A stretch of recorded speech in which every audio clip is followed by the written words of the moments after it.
ನೋಡ್ರಿ, ಇದೇ ಕೊನೆ. ಯಾವತ್ತು ಈ ದರಿದ್ರ ಮನೆಗೆ ನನ್ನ ಕರ್ಕೊಂಡು ಬರಬೇಡಿ. ಇದನ್ನೆಲ್ಲ ಮನೆಯಲ್ಲಿ ಮಾತಾಡಕ್ಕಾಗಲ್ಲ ಅಂತಾನೆ ಗಾಡಿನ ಸೈಡಿಗೆ ಹಾಕ್ಸಿದ್ದು. ಅದೇನೋ ದೊಡ್ಡದಾಗಿ ಗನಾಂಧಾರಿಯ ಪ್ಲಾನ್ ಮಾಡ್ತೀನಂದ್ರಲ್ಲ, ಮಾಡಿ. ಆಗ ನಾನು ನಿಮ್ಮನ್ನು ನಂಬ್ತೀನಿ.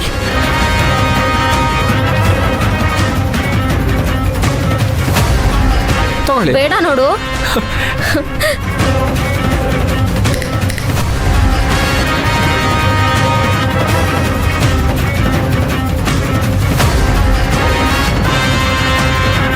ಅಲ್ಲಿರೋದು ಸೂರ್ಯನ್ ತಂಗಿ ರುಕ್ಮಿಣಿ ಅಲ್ವಾ? ಹೌದು ಬಾಸ್. ಪಕ್ಕದಲ್ಲಿ ಯಾರೋ ಅದು ಚಾಕ್ಲೇಟ್ ಬಾಯ್? ಕೃಷ್ಣ ಅಂತ ಬಾಸ್. ಈ ರುಕ್ಮಿಣಿ ಗಾಡಿ ಕಲಿಯಕ್ಕೆ ಅಂತ ಹೋಗ್ಬಿಟ್ಟು ಅವನಿಗೆ ಆಕ್ಸಿಡೆಂಟ್ ಮಾಡಿದ್ಲು. ಆ ಗಾಡಿಯನ್ನೆಲ್ಲ ಮರ್ತೋಗ್ಬಿಟ್ಟು ಈಗ ಅವ್ರ ಮನೇಲೆ ಕೆಲಸ ಮಾಡ್ಕೊಂಡಿದ್ದಾನೆ. ಆ ಕೃಷ್ಣ ನೋಡಕ್ ಮುದ್ದಾಗಿದ್ದಾನೆ, ಆದರೆ ಮುಗ್ಧ ಏನಲ್ಲ. ಅವು ನಂಬರ್ 1 ಎದುರು ಪುಕ್ಳ ಬಾಸ್. ಹೆದರ್ತಾನೆ, ಆಮೇಲೆ ಯಾಮಾರಿಸ್ತಾನೆ. ಅದೇಗೆ ಹೇಳ್ತೀರಾ ಬಾಸ್? ಈ ವಿಚಾರದಲ್ಲಿ ಯಾಕೋ ನನಗೆ ನಿಮ್ಮ ಕ್ಯಾಲ್ಕುಲೇಷನ್ ಸರಿಯಾಗಿಲ್ಲ ಅನ್ಸುತ್ತೆ ಬಾಸ್. ಇದನ್ನ ಕ್ಯಾಲ್ಕುಲೇಷನ್ ಅಂತ ಹೇಳಲ್ಲ ಕಣೋ, ಎಕ್ಸ್ಪೀರಿಯನ್ಸ್ ಅಂತ ಹೇಳ್ತಾರೆ. ಇವನ್ ಮೇಲೆ ಒಂದು ಕಣ್ಣಿಟ್ಟಿರು. ಇನ್ಮೇಲೆ ಇವನ್ ಎಲ್ಲಿ ಹೋಗ್ತಾನೆ, ಏನೇನ್ ಮಾಡ್ತಾನೆ, ಅದ್ರ ಬಗ್ಗೆ ಸಂಪೂರ್ಣ ಡೀಟೇಲ್ಸ್ ನನಗ್ ಬೇಕು. ಈ ಕೃಷ್ಣನ್ ಗೋಕುಲ ಯಾವುದು, ಈ ದ್ವಾರಕೆಗೆ ಯಾಕೆ ಬಂದಿದ್ದಾನೆ, ಅದನ್ನೆಲ್ಲ ತಿಳ್ಕೊ. ಮುಂದೆ ಇವನು ನಮಗ್ ತುಂಬಾ ಉಪಯೋಗಕ್ಕೆ ಬರ್ತಾನೆ. ಕೃಷ್ಣ, ಕೃಷ್ಣ. ಆಗ್ಲಿ ಬಾಸ್.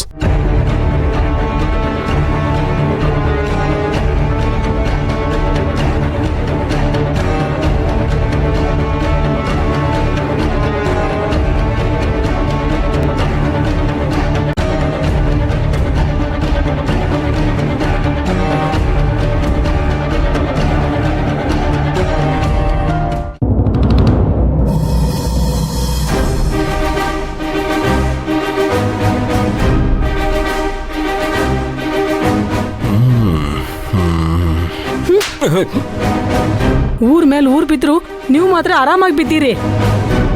ಅಲ್ಲ ರೀ, ನಾನು ಯಾಕೆ ಹೀಗೆ ಓಡಾಡ್ತಾ ಇದ್ದೀನಿ, ಏನ್ ಯೋಚನೆ ಮಾಡ್ತಾ ಇದ್ದೀನಿ ಅಂತ ಕೇಳಲ್ವಾ ನೀವು? ಲೇ ನಾಗು, ಕೇಳಿದ್ರೆ ನನ್ನ ತಲೆ ಎಲ್ಲಿ ಸಿಡಿದು ಹೋಗುತ್ತೋ ಅಂತ ಸುಮ್ಮನೆ ಇದ್ದೆ ಕಣೆ. ಒಟ್ನಲ್ಲಿ ನೀನು ನನ್ನ ಬಿಡೋ ಹಾಗೆ ಕಾಣ್ತಿಲ್ಲ. ಆಯ್ತು ಹೇಳು, ಯಾಕೆ ಹೀಗೆ ಹಾಗೆ ಓಡಾಡ್ತಿದ್ದೆ ಹೇಳು. ಆ ಮುನೇಂದ್ರನ ಮನೆಗೆ ಬಂದು ಹೋಗಿರೋದು ನನಗೆ ಯಾಕೋ ಹಿಡಿಸ್ತಿಲ್ಲ ಕಣ್ರಿ. ನಾಗೋ, ಅವನು ಈ ಊರಲ್ಲಿ ಎಲ್ಲೇ ಓಡಾಡಿದ್ರು ಯಾರಿಗೂ ಹಿಡಿಸೋದಿಲ್ವೇ? ಇನ್ ನಿನ್ಗೆ ಹಿಡಿಸ್ದೇ ಇರೋದ್ರಲ್ಲಿ ಏನು ವಿಶೇಷ ಇದೆ? ಹಾಗಲ್ಲ ರೀ, ಅವನು ಮತ್ತೆ ಅವರಪ್ಪ ಅಷ್ಟು ಸುಲಭವಾಗಿ ಯಾರಿಗೂ ತಲೆ ಬಾಗಲ್ಲ. ಅವರಿಗೂ ನಮಗೂ ಏನೇನೆಲ್ಲ ಆಗಿಲ್ಲ, ಎಷ್ಟೆಲ್ಲ ಹಿಂಸೆ ಅನುಭವಿಸಿಲ್ಲ. ಆದ್ರೂ ಒಂದೇ ಏಟಿಗೆ ಬಂದು ಕ್ಷಮಿಸಿ ಅಂತ ಕೈ ಮುಕ್ಕೊಂಡು ಬಂದಿದಾರಲ್ಲ, ಇದ್ರಲ್ಲೇನೋ ಪಿತ್ತೂರಿ ನಡೀತಾ ಇದೆ ಅನಿಸ್ತಿಲ್ವಾ? ನಾಗೋ, ಕೆಲವರು ಎಡವದ ಮೇಲೆ ಬುದ್ಧಿ ಕಲಿತಾರೆ, ಇನ್ ಕೆಲವರು ಸಾಯೋ ಸ್ಟೇಜಲ್ಲೂ ಬುದ್ಧಿ ಕಲಿತಾರೆ. ಆದ್ರೆ ಮುನೇಂದ್ರ ಅನ್ನೋನು ಇದಾನಲ್ಲ, ಇವನು ಸೋತ್ರು ಕೆಟ್ರು ಸತ್ರು ಬುದ್ಧಿ ಕಲಿಯೋ ಜಾಯಮಾನ್ದವನ್ ಅಲ್ವೇ ಅಲ್ಲ. ಅವನನ್ನ ನಾನೇನು ಇವತ್ತಿಂದ ನೋಡ್ತಿದ್ದೀನೇನೆ. ಇವನ್ ಈ ರೀತಿ ಬಣ್ಣ ಬದಲಾಯಿಸೋದನ್ನ ಬೇಕಾದಷ್ಟು ಸರ್ತಿ ನೋಡಿದ್ದೀನಿ. ಈಗ ತಾನೇ ಮನೆಗೆ ಬಂದಿದ್ದಾನೆ, ಅದ್ ಏನೇನು ಆಟ ಆಡ್ತಾನೋ ಆಡ್ಲಿ. ನೋಡೋಣಾಗೋ, ಅವನನ್ನ ನಮ್ಮ ಮಾವನವ್ರು ನಂಬಬಹುದು, ನನ್ನ ಅಳಿಯಂದ್ರು ನಂಬಬಹುದು, ಆದ್ರೆ ನಾನು ಮಾತ್ರ ಈ ಜನ್ಮದಲ್ಲಿ ಅವನನ್ನ ನಂಬೋದೇ ಇಲ್ಲ. ಮತ್ತೆ ನೀವಾದ್ರೂ ನಮ್ಮ ಅಪ್ಪನಿಗೆ ಸೂರ್ಯನ್ಗೆ ಬುದ್ಧಿ ಹೇಳೋದಲ್ವಾ? ನಾನು ಯಾಕೆ ಹೋಗಿ ಬುದ್ಧಿ ಹೇಳಬೇಕು? ಅವ್ರಿಬ್ಬರಿಗೂ ನನಗಿಂತ ಬುದ್ಧಿ ಇದೆ ತಾನೆ. ಮತ್ತೆ ನೀವೇ ಹೇಳಿದ್ರಿ ಅವರಿಬ್ರು ನಂಬಿಡ್ತಾರೆ ಅಂತ. ಬೆಂಕಿ ಕಾಣಿಸಿದ ತಕ್ಷಣ ಆರಿಸ್ಬಿಡ್ಬೇಕು ಕಣ್ರಿ. ಇನ್ನೂ ಬೆಂಕಿ ಬಿದ್ದಿಲ್ಲ ಕಣೆ. ಈಗ ಅವನು ಬೆಂಕಿ ಪೊಟ್ನ ಹಿಡ್ಕೊಂಡು ಈ ಮನೆಗೆ ಬಂದಿದ್ದಾನೆ. ಅವನು ಅಂಟಿಸ್ತಾನ ಇಲ್ವಾ? ಅಂಟಿಸಿದ್ರು ಯಾವಾಗ ಅಂಟಿಸ್ತಾನೆ, ಹೇಗೆ ಅಂಟಿಸ್ತಾನೆ, ಎಲ್ಲಿ ಅಂಟಿಸ್ತಾನೆ ಅನ್ನೋದನ್ನ ತಿಳ್ಕೋಬೇಕಲ್ವೇನೆ. ಆದ್ರೂ ನೀವು ಒಂದ್ಸರಿ ಹೋಗಿ ನಮ್ಮ ಅಪ್ಪನ ಹತ್ರ ಮಾತಾಡಿದ್ರೆ ಒಳ್ಳೇದು ಕಣ್ರಿ. ಆಯ್ತು ಬಿಡಿ, ಆ ಮುನೇಂದ್ರನ ವಿಷಯ ಹಾಳಾಗೋಗ್ಲಿ. ಆ ಶಿವಾನಿ ಯಾಕೋ ಮಿತಿ ಮೀರಿ ಆಡ್ತಿದ್ದಾಳೆ ಅನಿಸ್ತಿಲ್ವಾ ನಿಮಗೆ? ನೋಡ್ತಾ ಇರಿ ನೀವು, ಒಂದೆಲ್ಲ ಒಂದಿನ ಅವಳು ನಮ್ಮ ಸುರ್ಬಿ ಪಾಲಿಗೆ ಮುಳ್ಳಾಗ್ಬಿಡ್ತಾಳೆ. ಎಷ್ಟೇ ಆಗಲಿ ಆ ಮುನೇಂದ್ರನ ಮಗಳು ತಾನೆ. ಇಷ್ಟು ಸೂಕ್ಷ್ಮವಾದ ವಿಷಯ ನಮ್ಮ ಸುರ್ಬಿಗೆ ಯಾಕೆ ಅರ್ಥ ಆಗಲ್ವೋ ಏನೋ. ಏಯ್, ಯಾರ ಜೊತೆ ಯಾರನ್ನು ಹೋಲಿಸ್ತಿದೀಯೆ? ಶಿವಾನಿ ಫಾರಿನಲ್ಲಿ ಬೆಳೆದಿರೋ ಹುಡುಗಿ. ಇವತ್ತವಳು ಇರ್ಲಿಲ್ಲ ಅಂದಿದ್ರೆ ನಮ್ಮ ಪದ್ಮಿನಿ ಜೀವನ ಹಾಳಾಗಿರ್ತಿತ್ತು ಕಣೆ. ಶಿವಾನಿಗೂ ಅವ್ರ ಅಪ್ಪನಿಗೂ ಅಜಗಜಾಂತರ ವ್ಯತ್ಯಾಸ ಇದೆ ಕಣೆ. ಇವತ್ತು ಶಿವಾನಿ ಇಲ್ಲದೆ ಹೋಗಿದ್ದಿದ್ರೆ ನಮ್ಮ ಮನೆ ನೆಮ್ಮದಿ ಕಳ್ಕೊಂಡು ಅಳಿಯನು ಮಾವನು ಒದ್ದಾಡ್ತಾ ಇದ್ರು. ಸುಮ್ಮನೆ ಎಲ್ರನ್ನೂ ಒಂದೇ ತಕಡಿಲಿ ತೂಗಬೇಡ ಕಣೆ ನೀನು. ಲೇ, ನಿನಗೊಂದು ಮಾತು ಹೇಳ್ತೀನಿ, ಅರ್ಥ ಮಾಡ್ಕೊ. ಇಲ್ಲಿ ಟೆನ್ಷನ್ ಮಾಡ್ಕೊಂಡು ಓಡಾಡಿ ನನ್ನ ತಲೆ ತಿನ್ನೋ ಬದಲು ಹೊರಗಡೆ ಪ್ರಶಾಂತವಾದ ವಾತಾವರಣದಲ್ಲಿ ಓಡಾಡೆ. ನಿನಗೆ ಆರೋಗ್ಯ ಬರುತ್ತೆ, ನಿನ್ನ ಮನಸ್ಸಿನ ಆರೋಗ್ಯನೂ ಉಳಿಯುತ್ತೆ. ಏನ್ ತಲೆ ತಿಂತೀಯ? ರೀ ರೀ ನಾನೇನು ಹೇಳಿದ್ರು ಅರ್ಥ ಆಗಲ್ಲ ಇವರಿಗೆ.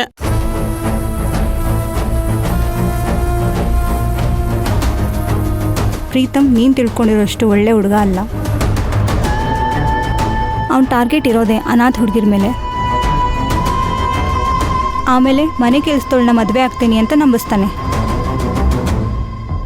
ಮದುವೆ ಆದಮೇಲೆ ಆ ಹುಡುಗಿಗೂ ಪಾಸ್ಪೋರ್ಟ್ ಮಾಡಿಸಿ ದುಬೈ ಕರ್ಕೊಂಡೋಗಿ ಮಾರಿಬಿಡ್ತಾನೆ. ಮತ್ತೆ ಇಲ್ಲಿಗೆ ಬಂದು ನನ್ನ ಹೆಂಡತಿ ಆಕ್ಸಿಡೆಂಟಲ್ಲಿ ಸತ್ತು ಹೋದ್ಲು ಅಂತ ಸುಳ್ಳು ಹೇಳ್ತಾನೆ.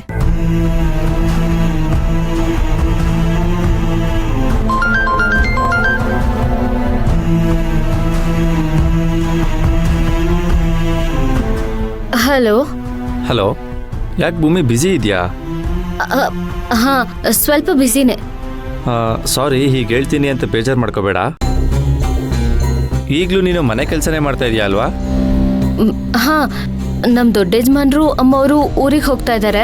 ಅವ್ರಿಗೆ ನಾನು ಸಹಾಯ ಮಾಡ್ತಿದ್ದೆ. ನನಗೆ ಸ್ವಲ್ಪ ತುಂಬ ಕೆಲಸ ಇದೆ. ನಾನೇ ಫ್ರೀ ಮಾಡ್ಕೊಂಡು ನಿಮಗೆ ಕಾಲ್ ಮಾಡಲಾ? ಓ ಹಂಗಾ? ಓಕೆ, ಪರವಾಗಿಲ್ಲ. ನೀನು ಫ್ರೀ ಆದಮೇಲೆ ಕಾಲ್ ಮಾಡು. ಹಾಂ, ವೆಯ್ಟ್ ಮಾಡ್ತಾ ಇರ್ತೀನಿ. ಸ್ವಲ್ಪ ಬೇಗ ಕಾಲ್ ಮಾಡು. ಹಾಂ, ಸರಿ ಸರಿ, ಮಾಡ್ತೀನಿ.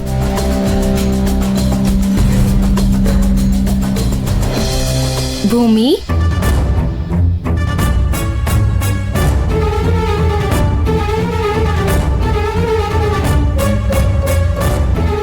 ಇವನ್ ಎಂತ ಮೋಸ್ಕರ ಅಂತ ಗೊತ್ತಿದ್ದನು ಯಾಕೆಷ್ಟೊಂದು ಯೋಚನೆ ಮಾಡ್ತಿದ್ಯಾ? ನೇರವಾಗಿರೋ ವಿಷಯನ ಸೂರ್ಯ ಅವ್ರ ಹತ್ರ ಹೇಳ್ಬೋದಲ್ವಾ?